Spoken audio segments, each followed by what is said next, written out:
mulai saja praktik coaching model Tirta. Mega, nanti selesai semua pelajaran, istirahat, jumpain ibu di perpustakaan ya. Baik Bu, nanti Mega ke perpus. Permisi Bu. Mega. Ya masuk nak. Udah sarapan nak? Udah kok Bu, tadi udah dibuatin sama Mama sarapan. Alhamdulillah. Jadi sini nak. Jadi gini Mega. Sepertinya ada hal yang perlu ibu bicarakan sama Mega. Supaya saya Mega belajarnya lebih baik. Ibu tuh selalu menilai dan memperhatikan semua murid ketika belajar dalam kelas, termasuklah Mega. Jadi ibu lihat beberapa kali dan sering banget setiap kerja kelompok, baik dengan kelompok A, kelompok B, bahkan kelompok C, Mega nggak pernah ikut berbaur nak. Artinya Mega bekerja sama dengan teman kelompoknya. Mega itu selalu asik mengerjakan tugas-tugas sendiri. Ada permasalahan Mega nak? Iya Bu, sebenarnya Mega males kerja kelompok lagi bareng-bareng temen. Karena Mega tuh ngerasa selalu dirugikan. Kadang Mega udah capek cari jawaban, tapi mereka nggak kasih masukan. Ada yang suka cerita, ada yang nggak nyambung jawabannya. Saya merasa males jadinya Bu, karena saya merasa teman-teman ini tidak bisa diajak bekerja kelompok. Sementara saya sangat ingin sekali belajar. Kemudian saya berpikir, ya udah deh, bagusan saya ngerjain sendiri aja.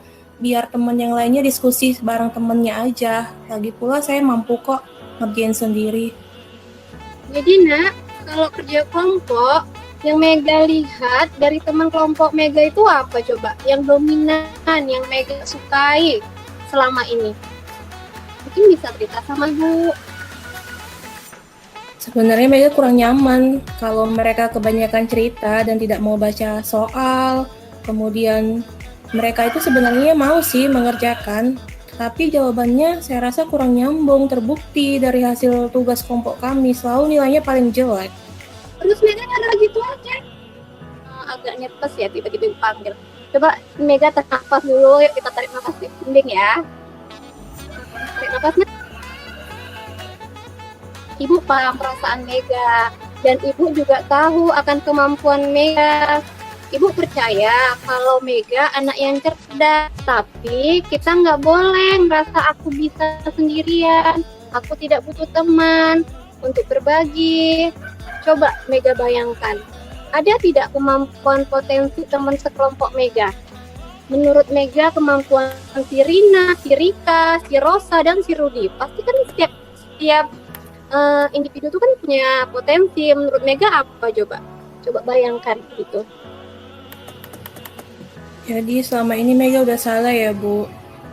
Ya sih, memang kadang merasa paling benar. Tapi males mengungkapkan pendapat lagi Bu, karena apapun yang saya ungkapkan tidak diterima sama teman-teman. Sebenarnya bukan tidak diterima sih, tapi mereka asik dengan kerjaan sendiri. Akhirnya ketika waktu pengumpulan tugas, mereka tidak mau membantu, dan akhirnya semuanya juga saya yang mengerjakan. Kalau sudah begitu kan jadi buru-buru. Nah di situ saya menjadi kesel. Terus kalau kemampuan Rina, orangnya nggak pelit, selalu lengkap peralatan sekolah. Stipo, roll, spidol, krayon, bahkan origami setiap hari dia bawa. Lalu Mega nggak ada stipo, dia pinjamin. Apalagi si Rika. Kalau Rika, dia memang kurang pintar, kurang bisa menyampaikan pendapat, tapi tulisannya bagus. Kalau si Rosa, hobinya cerita. Dan dia tuh memang kelompok andalan kami untuk disuruh presentasi dia mau. Sedangkan Rudi ngikut aja anaknya. Tapi Rudi kreatif, pintar mendesain mading. Mega sadar sih Bu, memandang orang hanya kesalahannya saja dan tidak boleh sebenarnya. Tapi gimana, saya sudah menyampaikan pendapat tetap tidak didengar. Alhamdulillah, Mega akhirnya paham. Setiap anak itu pasti punya potensi dan kekurangan. Jadi, menurut Mega, apa Mega yang akan Mega lakukan ke depannya? Ingat nggak PPK yang sering kita lakukan setiap harinya? Iya Bu, ingat. religius, gotong royong, nasionalis, integritas. Memang benar, intinya harus bekerja sama, saling bagi ilmu. Ya seperti yang Bu bilang, biar berkah dan gak rugi jika Mega mentransfer ilmu Mega ke teman. Jadi orang yang menggerakkan Bu, dan bekerja sama salah satu hal yang baik sih dalam bersosialisasi. Sekarang udah paham, karena setiap teman-teman pasti punya kelebihan juga, hanya saja mungkin kurang partisipasi dari mereka, gitu ya kan Bu? Itu Mega udah paham. Jadi menurut Mega, cara yang Mega lakukan agar bisa bekerja kelompok lagi apa? Mega udah tahu potensi semua kawannya. Coba.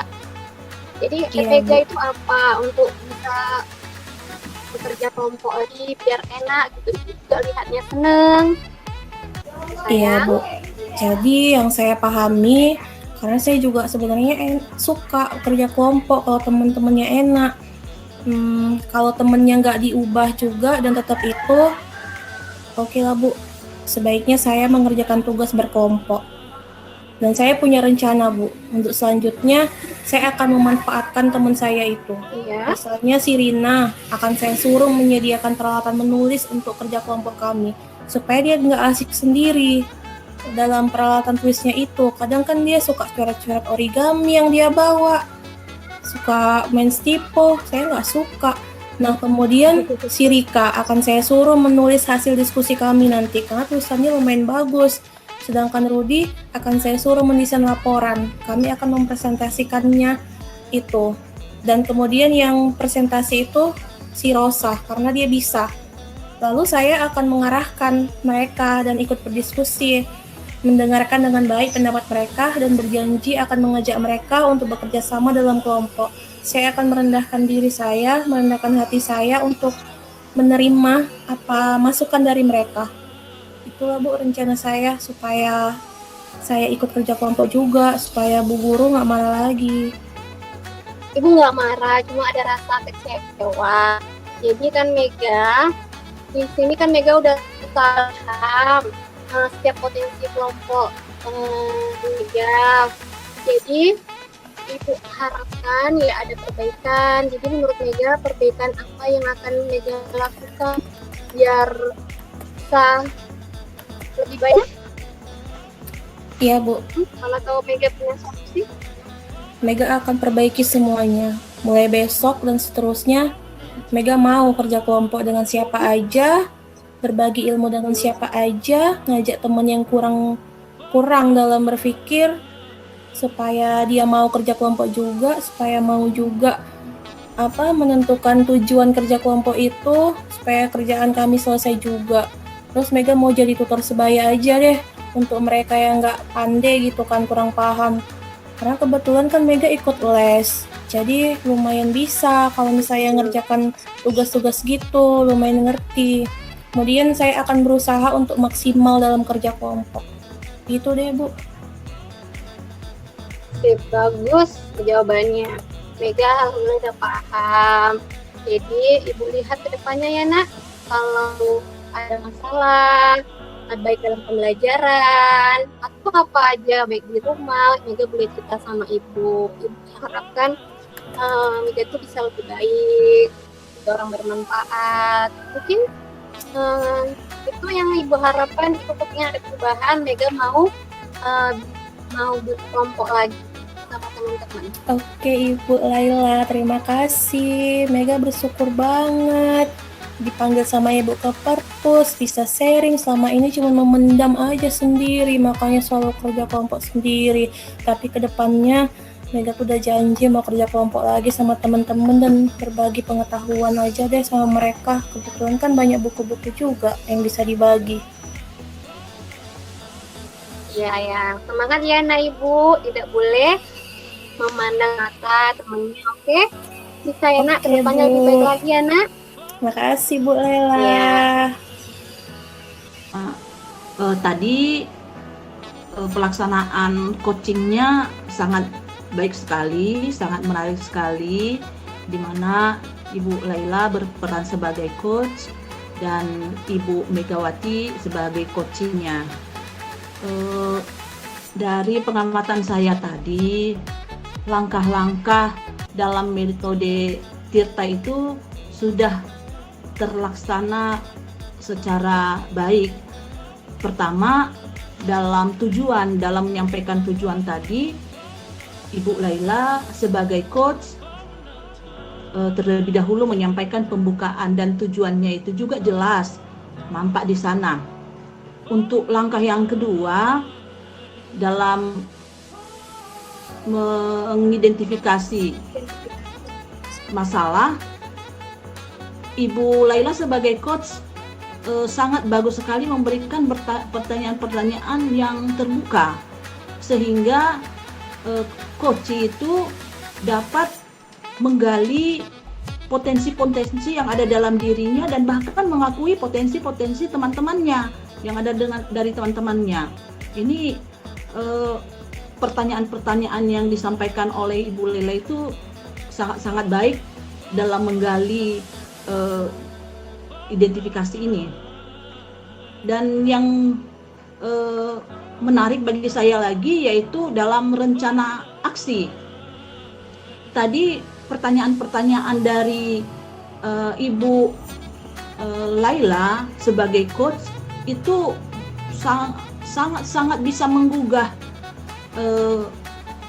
siswanya atau coachnya, sehingga ada tadi pernyataan merendahkan hati, artinya ada keterbukaan dan dia bisa menemukan solusi dari apa yang dihadapinya pada saat itu, dan dengan tegas dia bisa mengambil keputusan langkah apa yang akan dilakukannya.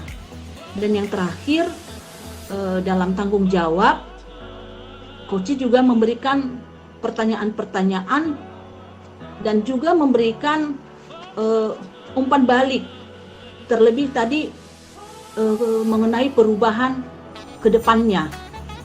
Bagaimana tadi Ibu Laila sebagai coach sangat menghargai, dan